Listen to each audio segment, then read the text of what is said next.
no worries. Thank you. And we're live. We're going. Number 2 for today. This is the Department of Conversation with Peter Ryan, the Irish Ambassador to New Zealand. Good morning. Morning, Pat. I was trying to figure this out. The Irish Ambassador to New Zealand, New Zealand's Irish Ambassador. I assume New Zealand's Irish Ambassador would be the other way, whereas you are the Irish Ambassador to New Zealand. Exactly, the Ambassador of Ireland. Yeah. Now, I always joke, actually, I'll take my hat off for a second. I always joke about my background as from the ears up, the grey-black is my English ancestry, and from the ears down, the ginger grey is my Irish ancestry. Yeah, looks like you could be in one of our ballad groups, all right. I've never been to Ireland yet. It's my bucket list, is the whole thing. If you could do one thing, it would be to go to Ireland.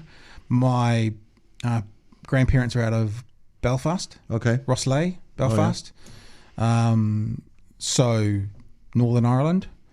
I have a friend, long red hair. She'd never been to Ireland before. She turns up on the customs desk and they go, "Welcome home." She'd never been there before, yeah, which great. is kind of cool. I kind of like that. I think you'll get the same welcome with your beard and your name helps too, yeah? Yeah, well, my mother was Mulligan, so I could literally have been Paddy Mulligan. There you go. They could have been. Yep. You can't get much more Irish than that. So my grandparents came out of Belfast. If people know the Troubles, the Falls Road is quite a big part of it. My grandmother actually grew up on the Falls Road. Okay. So right smack dab in the middle of all that Catholic, Protestant stuff. And I just thought, I meant to have I've got a bottle, an unopened bottle of Paddy's Irish whiskey sitting at home. Okay. I meant to have it sitting here for us today, not necessarily to drink, but maybe, to have here with us as well. I'm more of a Bushmills myself. That's Irish, isn't it? Well, Bushmills is the oldest distillery in the world, founded in 1609. I'm a good fan of and it's about 30 minutes drive up from where your grandmother was born. Nice. Yeah. Just for people who don't know, because we think about Ireland and often we think about the whole island. Yep. But obviously the line of demarcation between north and south. Just explain that to us, to people who aren't aware, about the difference between Northern Ireland and Ireland. Yeah, well, the island of Ireland was divided as part of the independence arrangement for the island in the 1920s, and as part of the negotiation of that, there were 2 states introduced on the island of Ireland. One was called Northern Ireland and one was called the Irish Free State. Mm-hmm. And there's a border basically that runs across the island, which runs through farms and through homes and through shops and through businesses and through schools and all kinds of things. And that border has been in place since the 1920s. And thankfully, as part of the peace process since the 1990s, the border has largely disappeared. So if you were driving across the path now today, you wouldn't know where the border started and ended. You'll just drive. There'll be no army checkpoints anymore. None of that militarisation is there anymore, and it's very important for us that it remains that way, and that's why we're so concerned about Brexit. Yeah, and so determined to protect the peace process that's there. So Northern Ireland, you see Northern Ireland in the Commonwealth Games because it's a part of the Commonwealth. Yep. Whereas you call it the Republic of Ireland in the bottom, Ireland is not. So now that the UK, which Northern Ireland is a part of, has or is in the process of leaving the EU, there is a massive question because there'll be different import laws, there'll be all sorts of different rules and regulations between the UK and Europe, Ireland being a part of Europe. What's going to happen? I mean, this seemed, when I read about this, I thought, okay, so it's time for reunification of Ireland. This is the time because actually, unless you're going to build a wall, a big beautiful wall, what else are they going to do? I think there's a commitment on the part of the Irish, British, and the European Union administrations to ensure that there's a continuity of a seamless border on the island of Ireland. So we won't see whatever arrangements there might be between Great Britain and the rest of the European Union. Those arrangements won't necessarily apply on the island of Ireland. The island of Ireland will continue to be seamless, open, We have a free travel area between Britain and Ireland. We have a common travel agreement since the 1920s in place there. So Irish people don't need passports to visit Britain. British people don't need passports to come to us. And in fact, in Northern Ireland, uniquely in the world, people can be Irish or British or both. They can have that national identity recognised. Right. There's a commitment not to discriminate against them on the basis of their national identity. They can have an aspiration to United Ireland, or they can have a commitment to the union with Great Britain. And it's a pretty special arrangement that's been made. And I think there's a real commitment to protect it in the EU, in Britain and in Ireland, and indeed the US and other partners, including New Zealand, actually. So your New Zealand tax dollars since the 1990s have been used to support some of the peace building that's taken place in Northern Ireland, and that's quite a special contribution by the people in New Zealand to that. And that's been since the late 1990s. New Zealand has been involved in that. So when, for example, there will be different tariffs and different costs to deliver goods and services between the UK and Europe once Brexit's happened, how will, under the current border between Northern and Ireland, how will they stop, for example, people bringing things into Ireland and shoot them up to the UK and get around those tariffs? I mean, this to me seemed to be the questions that were happening months, years ago, that there could need to be a port of entry between the two, which you're saying there's an agreement you don't want to do. But what happens when goods start flooding in this way, getting around the rules that the UK has just brought in? I think this is one of the trickiest questions probably around the Brexit negotiations. And in the end, a lot of the focus returned to this also. And I think it's testament to the success of the peace process and the success of the European Union project also, in fact, that this remains a moot point. And I think we've seen a transformation in Ireland, north and south, I would say, during our membership of the European Union, because we joined with Britain together in 1973. And since that time, the economy and the society has been transformed north and south.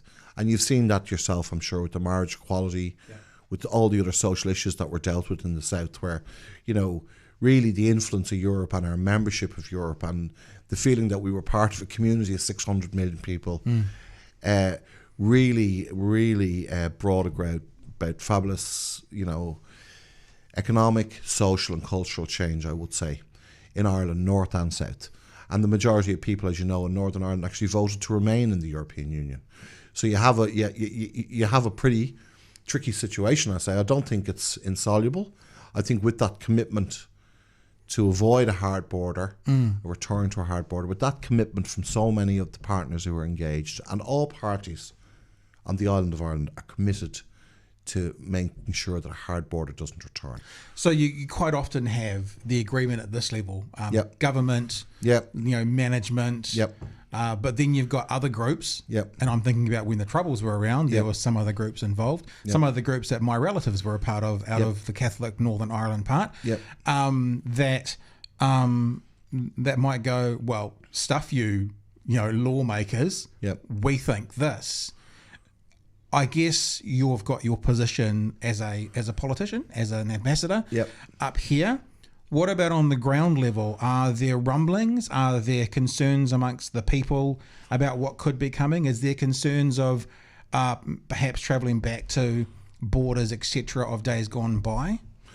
I think there's always concerns, but I think, Pat, the reality is that there are now no impediments to the participation of people from all strands of society in political life and business life and the normal day-to-day life in society. That was not the case in the north of Ireland at different times since its establishment. Its very establishment was contested.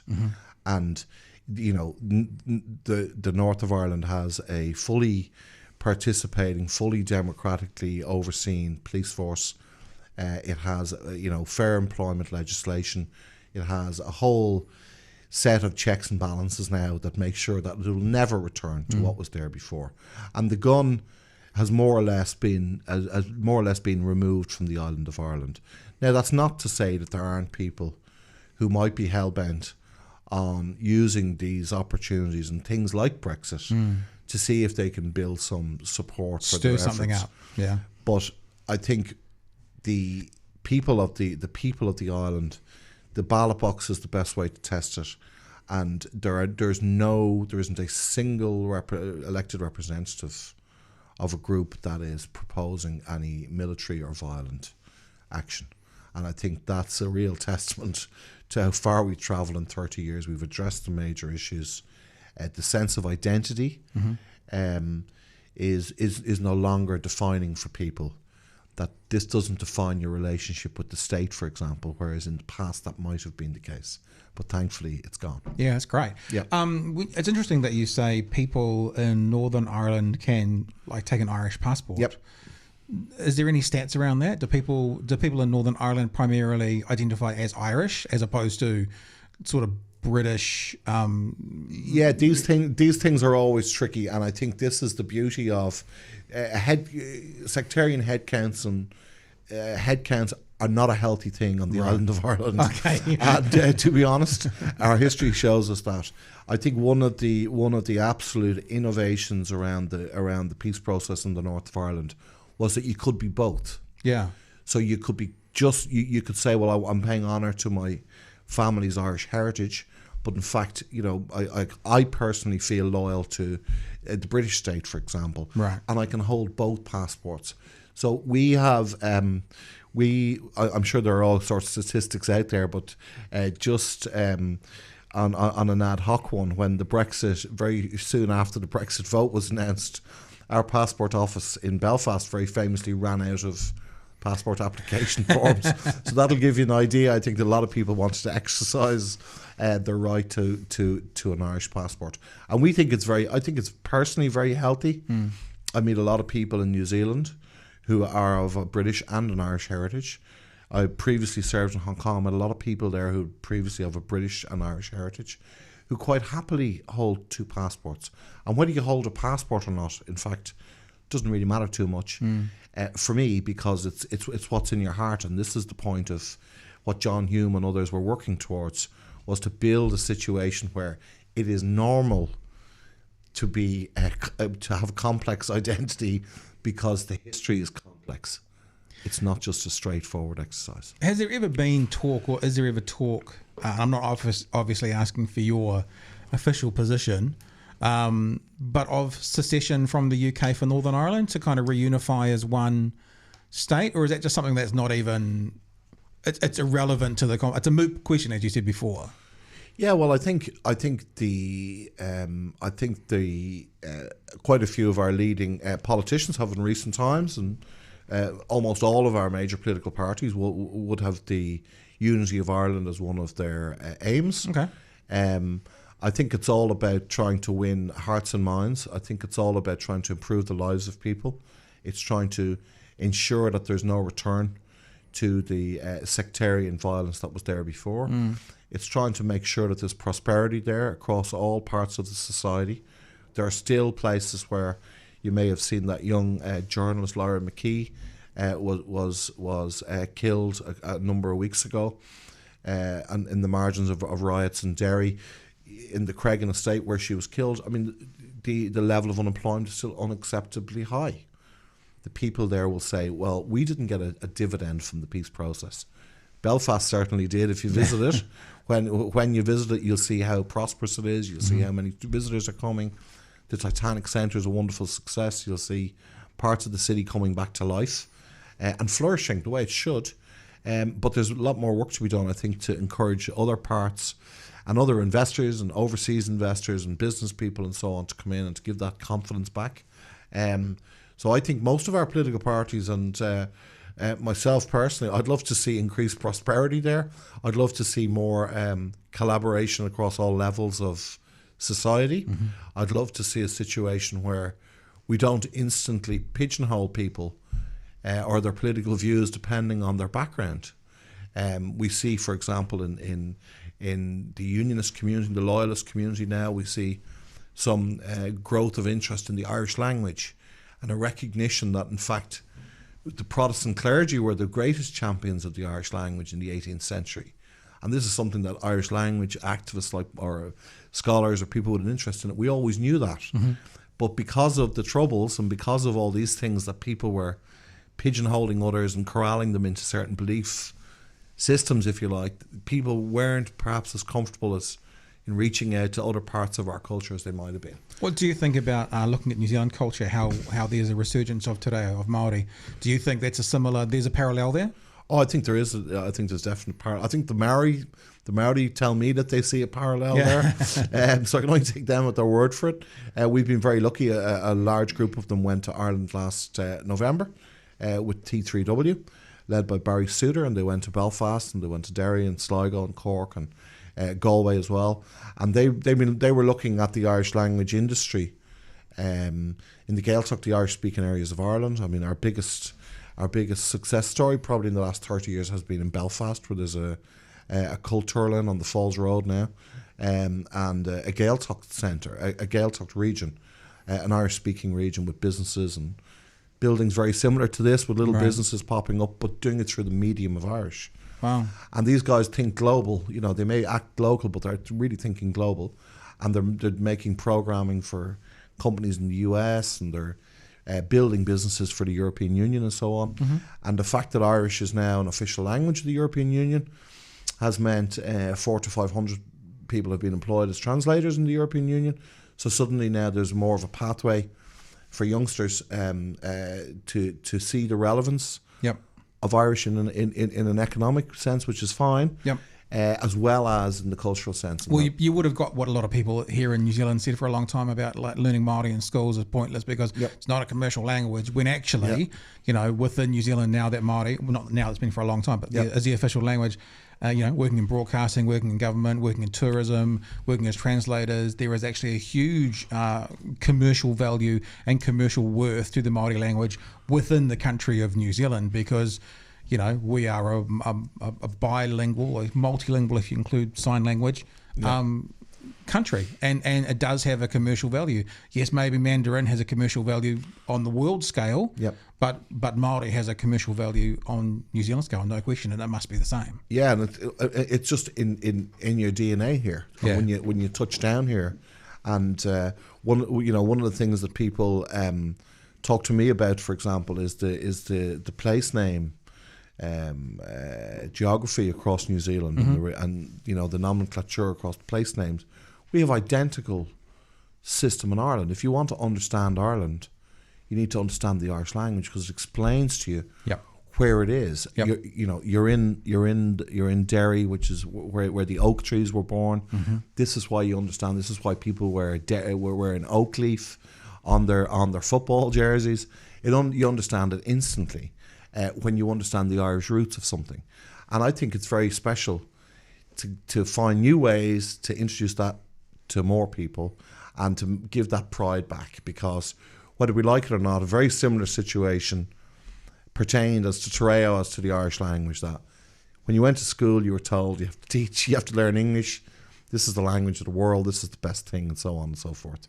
And then many Irish speaking parents or grandparents would only speak in English to their children or grandchildren. And in fact, an oral history in many ways was lost, or parts of that oral history was lost. And in our case, we've been speaking it for about 3,000 years, so it's the oldest vernacular language in all of the European Union. So I think there's a real sense that this stuff is special to us. And it's also special to access it through English, so it doesn't matter if you can't speak the Irish language. You don't necessarily have to go and study morning, noon and night. You can dip your toe in the water even by reading the great Irish writers.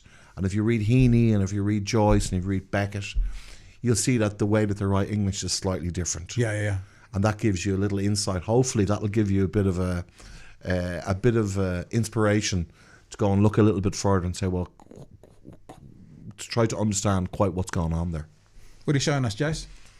Oh, you're just talking about Te Reo Māori place names, and so I thought I'd Google some of the long place names in Ireland. So The thing I like about it is, and you're hinting at this, is what they mean. So there's a place past the airport here in Dunedin called Wahingatui. And Wahingatui means the place where they separated the birds. So actually you know why it was called that and what they did there. Also, I think that oral history is so important. I've got a friend who received the oral history of his his ancestors' land. And he'd never set foot on that land. And he went back to that land as an adult and approached the farmer who now owns that land and said, can we walk up the mountain? He walked up the mountain, and there was a local historian with him. And while he was up the mountain on land he'd never set foot on, that his ancestors were on, he said, over there was the pa, over there was that, over there was that. And this historian said, oh, you've studied this? And he goes, oh, no, I've never been here before. But those were the oral histories. And actually just last night, not New Zealand, but the Aboriginal culture, I was watching on Netflix a David Attenborough documentary series about the reef up there. And Aborigines do a dance talking about how the water levels rose so quickly over the space of a person's lifetime. It moved inland about 20 or 30 kilometres. And there's a dance that tells the story. And the point that David Attenborough was making from 4,000 years ago, it was 4,000 years ago this happened, is that science now, with all the scanning they can do of the ocean floor, is just proving this. So they have this oral history that for 4,000 years they've been singing the song that describes something that happens that science is just discovering happened. Crazy. It's it's too crazy. Yeah. I know you've got a hard finish here because you have got a lunch, but before you shoot off, I do have to talk to you about the rugby. Okay. Because obviously Irish knocked off the All Blacks in November of last year. Yep. But then since then, they were being touted as the number one team in the world. It hasn't been going quite so well. And obviously in New Zealand, rugby is a religion. And I'm wondering, as an official Irish representative, what's going to happen this year with the Rugby World Cup? Well, if I knew that, I'd be on my way to Paddy Power Bookies or something. I think it took us 120 years to beat the All Blacks in the first instance. Yeah. And then we managed to do it twice in the space of 3 years. So we were delighted with that. I think that was it was a season to remember for us last season. Definitely. Everything went our way, the Grand Slam, the Australian Tour, getting over the line against the All Blacks. So that led to the canonisation, as you might know, of Joe Schmidt in Ireland. St. Joe, a very popular guy, and a much loved guy. And I think it's as much for the style and the manner that he's brought to the whole Irish rugby scene, frankly, as to what his team has achieved on the pitch. Just the way in which he's carried himself, the way they carried themselves, the way they talk about what it is they're trying to do as a group. It really, you would recognise a lot of the language that's being used, but for us in Ireland, maybe the first time that's being used in a rugby setting. We would have that in our Gaelic sports setting, which would be amateur, and that whole ethos of leaving the thing better than you found it and cleaning up after yourself. That would be in our volunteer ethos in the Gaelic sports, which would be very strong in Ireland, as you know. So rugby is about our third or fourth most popular sport. The way that the rugby units were set up, the provincial groups in Ireland, has worked out quite well. So we've got Ulster, Munster, Leinster and Connacht. Leinster just fell down at the last hurdle against Saracens in their effort to win a fifth European Cup. But so I think we're pretty good. I think we're in a pretty good place. I don't think we have the player pool maybe that we'd like to have. But I think that a couple of our leading players, Rory Best, our captain now, has said he's going to retire after the World Cup. Our out half, young Johnny, I call him, is 33 now. He's kind of been through the wars a little bit. But look, we're very hopeful. We're very hopeful to go there and give it a cut. We've never got beyond the quarterfinals in the World Cup, so I think you can judge. You can judge my view of the thing from that. If we make it to the semis, it'll be a huge achievement considering what our player pool is. And the All Blacks are the ones to beat, and that's the reality. And I don't begrudge them the pressure that they're under, because I think there's huge expectation around them. I think I understand that level of expectation better now since coming here. Really? It's really heavy on them, and the way that the dogs on the street here can stop you and discuss the All Blacks with you. It's kind of amazing, really. You know what? I don't know if the ABs will win it this year. Only because they're obviously number one team in the world, have been for a long time. Yep. But statistically speaking, everyone has an off day, an off season, and I just think doing 3 in a row is almost the double Everest. And I just think, statistically speaking, it doesn't matter who's the best team in the world on day one of the tournament. I mean, as can be seen by the number of times, the number one team has not won it. I think to do 3 in a row it feels insurmountable, and not because they couldn't do it, but I just think, statistically speaking, it's probably improbable. Yeah, you're probably right, and I think Japan will bring its own demands also. I think it's a very long tournament. I think you guys know Japan better than we do. You've had more guys playing there over the years, but it's a pretty demanding exercise going up there, and I think there's always going to be a few surprises thrown up. Of course, our old enemy next door turned in a very good year this year, so they're ones to look out for. And your guys next door to you here, Australia, I think are due a good World Cup after the couple of seasons that they've had. Yep. And I think it's a question of trying to avoid too heavy an attrition rate during the early rounds, and who can get to the knockout bits in the healthiest possible. Well, not even the position. early rounds. We've already lost one of our fullbacks, and the other one from here on Otago is on the ropes at the moment. So we shall see. You have to go, but I was going to say very quickly. Yep. Why are you the first Irish ambassador to New Zealand? Why has this not happened before? And how long's your term? What happens next? My term should be for a 4-year term. Why am I the first? Because a decision was made by the New Zealand government to open an embassy in Dublin, and your first ambassador there is a guy called Brad Burgess, who's a Dunedin guy, so you'll have to get him on a future podcast. Definitely. And I was asked to come here, having been in Hong Kong for the last 4 years. I think it's about time that we exchanged ambassadors. Yeah. I think maybe the reason we didn't was because we knew each other so well. Didn't need to. And there was no issues going on between us.